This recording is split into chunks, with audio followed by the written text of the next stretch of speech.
जय श्री राम दोस्तों।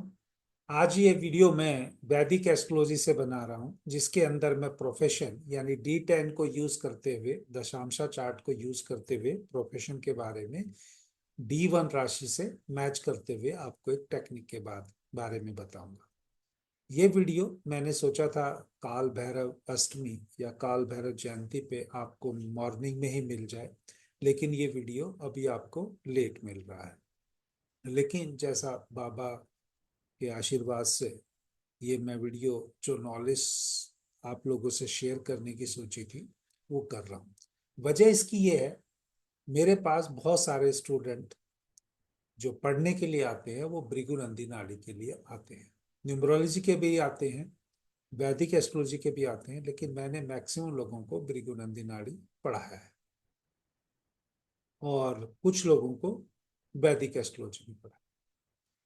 अभी सभी लोगों के दिल में ये दिमाग बैठ गया है कि भृगुनंदी नाड़ी आसान है, या कुछ लोग इसको नक्षत्रा बेस लगा के उसको या कुछ और चीजों से मैनिपुलेट करते हुए नाड़ी एस्ट्रोलॉजी के नाम से भी बोलते हैं, या नाड़ी के अलग अलग रूप लेते हैं। मेरा यहाँ पर किसी भी चीज को अच्छा या बुरा कहने से कोई मतलब नहीं है, लेकिन दोस्तों ये बात हमेशा याद रखना कि वैदिक एस्ट्रोलॉजी सर्वोपरि है। सबसे पहले बहुत यूज में, खासकर नॉर्थ इंडिया में या उत्तर भारत में हुई। तो जो वैदिक एस्ट्रोलॉजी में जो छुपी हुई चीजें हैं या जो लगाने की टेक्निक है, वो हो सकता है लोगों को ना पता हो। इस करके वो जो इजी टेक्निक है, जैसे चाहे न्यूमरोलॉजी से कह लो चाहे भृगुनंदी नाड़ी से कह लो, उनको वो आसान लगती है। लेकिन एक ज्योतिष के जानकार को पता है कि कोई भी विद्या जो है वो संपूर्ण है, या आपको उसमें कोई बताने में या लगाने में कोई दिक्कत होती है, दूसरी विद्या से आप उसको इवेंट को आइडेंटिफाई करके किसी न किसी और विद्या से मैच करोगे। लेकिन ये दुखकर, ये जानकर या वीडियो में बहुत से लोगों के देखकर ये बहुत बुरा लगता है जब वो एक विद्या को दूसरी विद्या से ऊपर करने के लिए कोशिश करते हैं, और खासकर वैदिक एस्ट्रोलॉजी को वो उतना क्रेडिट नहीं देना पसंद करना चाहते। लेकिन एक इजी मनी के लिए अपनी जो सबसे महत्वपूर्ण एस्ट्रोलॉजी है उसको छोटा नहीं करना चाहिए, बस मैं इतना ही कहूंगा। और मेरे लिए ये बहुत इम्पोर्टेंस है, रखती है वैदिक एस्ट्रोलॉजी। तो मैं यहाँ पर आपको दोस्तों प्रोफेशन के बारे में बता रहा हूँ। अगर आपने मेरी वैदिक एस्ट्रोलॉजी की पूरी वीडियो भी देखी होंगी, या जो मेरे स्टूडेंट्स को देखते हैं, तो वो फीडबैक डाल सकते हैं कि उनको वैदिक एस्ट्रोलॉजी से यहाँ पर या भृगुनंदी नाड़ी से कितना आसान है। अगर भृगुनंदी नाड़ी से अगर हम देख लें, शनि से हम प्रोफेशन देखते हैं, और सरकार से साथ जुड़कर अगर कोई करना हो, एक अच्छी पोस्ट पे, डिग्निफाइड पोस्ट पे करना हो, तो यहाँ पर कहीं ना कहीं सूर्य और गुरु का बहुत इम्पोर्टेंट रोल आ जाता है। क्या अगर इस जातक को टेक्निकल प्रोफेशन भी करना होगा, तो वो सैटर्न जो खुद है वो मार्स और राहु एक्सेस में बैठा हुआ है केतु के साथ, तो वो टेक्निकल प्रोफेशन भी दे देगा। लेकिन क्योंकि इस चार्ट में मार्स उतना स्ट्रॉन्ग टेक्निकल प्रोफेशन के लिए नहीं है, प्रॉपर्टी के लिए हो सकता है। जो मेरे स्टूडेंट है वो जानते हैं कब जहाँ पर लिविंग या कहाँ पर नॉन लिविंग चीज के साथ व्यक्ति को इवेंट में प्रिडिक्शन आसान होती है। तो यहाँ पर अगर हम देखें, इसी वैदिक एस्ट्रोलॉजी के हिसाब से अगर हम देखें, प्रोफेशन की कमेंट करना है हमें, तो यहाँ पर 10th लॉर्ड को आपको देखना बहुत इंपॉर्टेंट है। इस चार्ट में 10th लॉर्ड जो है वो वीनस बना है, और वीनस की जो डिग्री है यहाँ पर 27 डिग्री और 39 मिनट्स के ऊपर है। अगर आप इसको दशाम चार्ट में कन्वर्ट करोगे, प्लेनेट लॉर्ड की जो रेंज देखोगे, तो इसको ये 10th या हिस्से में ही आएगा, क्योंकि ये 27 से 30 डिग्री के आएगा। तो उसको 10th लॉर्ड की डिस्ट्रीब्यूशन मिलेगी D10 चार्ट में। और D10 चार्ट में ये भी दोस्तों आपको ध्यान रखना है, क्योंकि यहाँ राशि चार्ट में ये जो लॉर्ड है, जो राशि है, ये D1 चार्ट में ये इवन राशि है। तो इवन राशि में जो गिनती है वो जैसे ऑड राशि में गिनती शुरू होती है, इंद्र से लेके अनंत तक जाती है, इसमें उल्टा हो जाएगा, अनंत से इंद्र तक 10th में जाएगी। तो इस राशि के हिसाब से इसको इंद्र देवता का लॉर्डशिप मिली और प्लेनेट वाइज अगर लॉर्ड कहेंगे तो सन बनेगा। और इस चार्ट में ये प्रोमिनेंट हो गया कि ये जातक जो है गवर्नमेंट ऑफिशियल या गवर्नमेंट से जुड़कर काम कर सकता है, या पावर ऑफ अथॉरिटी का या नेम फेम वाला, या एक हाई स्टेटस की हाई रैंकिंग की इसकी जॉब होने की संभावना है। ये यहाँ से क्लियर हो गया। और इस चार्ट के हिसाब से अगर हम यहाँ देखें, वीनस जो बैठा है वो जुपिटर के साइन में बैठा है और 5th हाउस में बैठा है, हाउस ऑफ चेयर।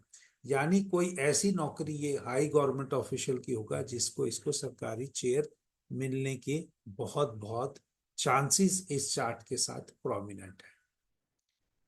तो यहां सर हम एक देखकर पहली बात ये कह सकते हैं, अब क्योंकि जो भी हम D1 चार्ट में दिखता है प्रोफेशन से रिलेटेड, उसको D10 चार्ट में वेरीफाई जरूर करना पसंद करते हैं, क्योंकि उससे हमारी इवेंट की प्रिडिक्शन सही हो जाती है।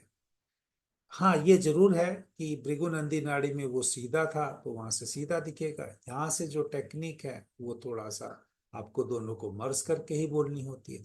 लेकिन जो भृगुनंदी नाड़ी में जो आपको सैटर्न मार्स का कॉम्बिनेशन दिख रहा था, यहाँ पर भी प्रोमिनेंट सैटर्न मार्स का कॉम्बिनेशन दिखेगा ही दिखेगा।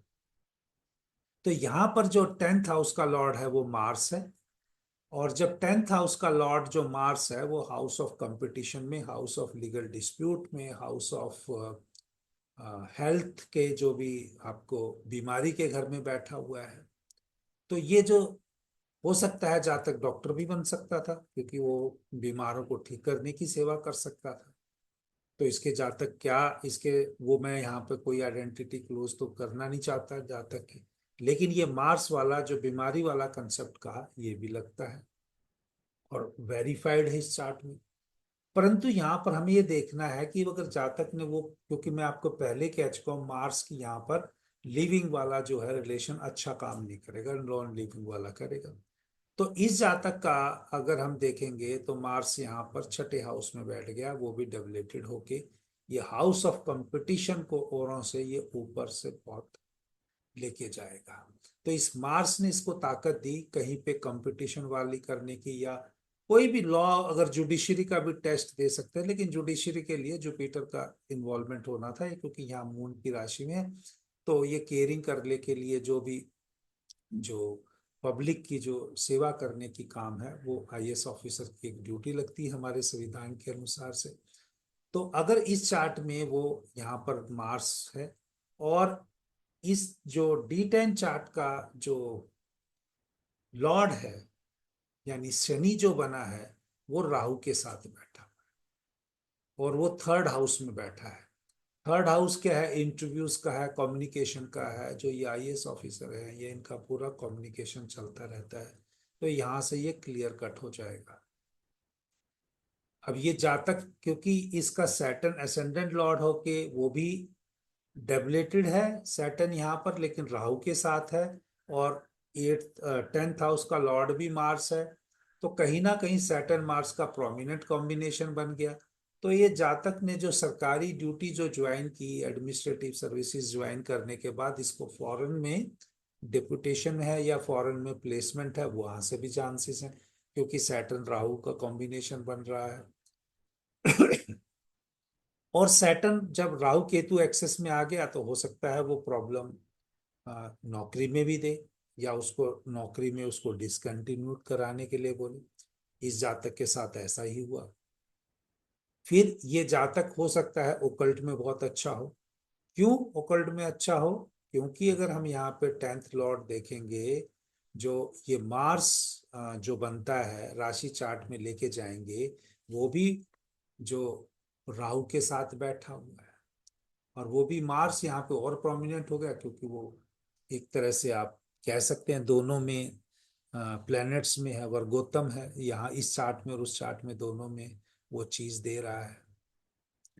अब इसके अलावा एक और चीज आप इसमें देखिएगा, कि ओवरऑल जो कर्मा है, D10 आपको हर तरह के जीवन में कर्मा बताएगा कि आप कहाँ कैसे क्या कर सकते हो। एक खाली नौकरी और पैसे, उसके बदले में घर खर्चा चलाने वाला तो आप 10th हाउस से देख लोगे, लेकिन उसके सारे एसोसिएटेड कर्मा है, कहीं ना कहीं वो डिफरेंट हाउसेस से देंगे।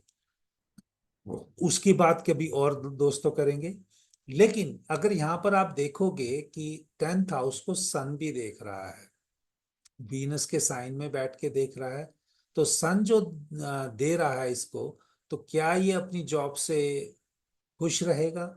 तो ये तो अगर यहाँ पर हैप्पीनेस वाले हाउस में बैठा है, क्योंकि जॉब की हैप्पीनेस तो हम 4th हाउस से देखेंगे, वहां पे सन बैठ गया, तो कहीं ना कहीं इसको एक अच्छी पोस्ट मिलने का हैप्पीनेस तो मिलेगा। लेकिन जैसे जो सिर पे जैसे राजा के ताज होता है, वो एक रिस्पॉन्सिबिलिटी भी लेके आता है, कभी कभी राजा को रिस्पॉन्सिबिलिटी निभाने में दिक्कत भी आती है। तो मेरा ऐसा इस जातक से कोई बातचीत नहीं हुआ इस रेफरेंस में, लेकिन यहाँ पर मैंने आपको बताया कि ये जॉब से हैप्पीनेस तो दिखाता है, लेकिन उसकी जो ड्यूरेबिलिटी है या जो क्यों चेंजेस करेगा, वो आप इसको समझ सकते हैं, क्योंकि वो वीनस के साइन में है और उसका लॉर्ड जो है वो 8th हाउस में चला गया। तो कोई ना कोई ऐसा हिडन सडन इवेंट है जो लाइफ में इनको उस जॉब को, मतलब उस जॉब से सेटिस्फेक्शन को हटा सकता है। क्योंकि वो जो वीनस का लॉर्ड है, वीनस डेबिलेटेड भी है, और उसका लॉर्ड जो है वो मरकरी, वो असेंडेंट में जाके बैठ गया। तो एक तरह से जिंदगी में जब भी कभी सर्किट जब बनता है, वो पूरा का पूरा लूप से चलता है। तो दोस्तों, इस तरह से कह देना कि भृगुनंदी नाड़ी ऊपर है या वैदिक ऊपर है या कोई और फॉर्म है, मेरा ऐसा मतलब नहीं है। लेकिन अगर आपको वो चीज लगानी नहीं आती है, तो इस चीज का रेफरेंस आप दूसरे को कम करके ना करें। हो सकता है कि दूसरे व्यक्ति के पास उसकी और ज्यादा बेटर टेक्निक हो सकती है। तो ये जब प्रोफेशन का जब बात करते हैं, जो भृगुनंदी नाड़ी है या जो वैदिक में है, वही लोग ज्यादा फेल होते हैं प्रिडिक्शन के टाइम पे, जो डिग्री को यूज नहीं करते हैं, नक्षत्र को यूज नहीं करते। जो डिग्री को यूज करेंगे, ऑटोमेटिकली उसका डिवीजन होके वो नक्षत्र अपने आप ही उसमें यूज होने लग जाएगा। तो आप पूरा अच्छे से अपना उस चीज को देखिए। और काल भैरव जयंती या काल भैरव अष्टमी की आपको एक बार फिर बधाई। मैंने यहाँ पर सिर्फ ये वीडियो इसलिए बनाई है क्योंकि एक चार्ट में प्रोमिनेंट सैटर्न राहु का कॉम्बिनेशन था। प्रोफेशन सैटर्न राहु से आप ये भी कह सकते हैं फॉरेन भी जा सकता है, प्रोफेशन में कठिनाइयां भी आ सकती हैं, या आप ये भी कह सकते हैं कि भैया कि ये हमारा कर्मा होगा, जो सैटर्न राहु के इस कॉम्बिनेशन को मैं आपको काल भैरव अष्टमी पे इस तरीके से समझाऊं। जय श्री राम।